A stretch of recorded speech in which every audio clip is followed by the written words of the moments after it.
আসসালামু আলাইকুম প্রিয় গাইস, আজকে সকাল সকাল আপনাদের সামনে হাজির হলাম। আজকে এই যে আপনাদেরকে আমাদের গ্রাম বাংলার কিছু দৃশ্যর প্রকল্প আপনাদেরকে দেখাবো ইনশাআল্লাহ। এই শীতের সময় হুজুরদের সাথে আমি একজন গুনাহগার বান্দা আছি।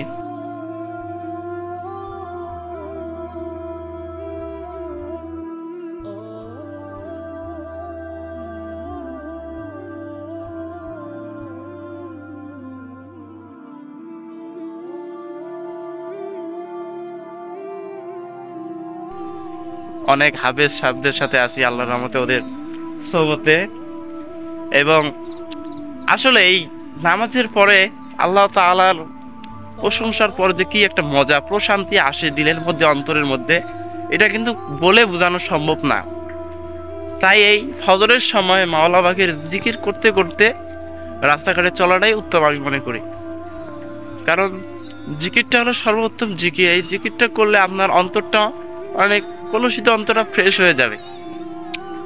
আমার পিছনে দেখেন হাফেজ সাহেব আসতেছে, ইনি তো ইনার সোহবতে থাকি ইনশাআল্লাহ। হাফেজ সাহেব, আর এই যে আমার আরেকটা হাফেজ সাহেব আছে, উনি আল্লাহ তাআলা জিকির করতে করতে যাচ্ছেন। আল্লাহ তাআলা তাকে আরো ইলমে নূর দান করুক, তার সাথে আমাদেরকেও তার আনুগত্য তৌফিক দান করুক। আপনারা দেখেন আমাদের দুই হাফেজ সাহেব, আল্লাহ তাআলা নুরানি চেহারা দিয়েছেন তাদেরকে, আলহামদুলিল্লাহ।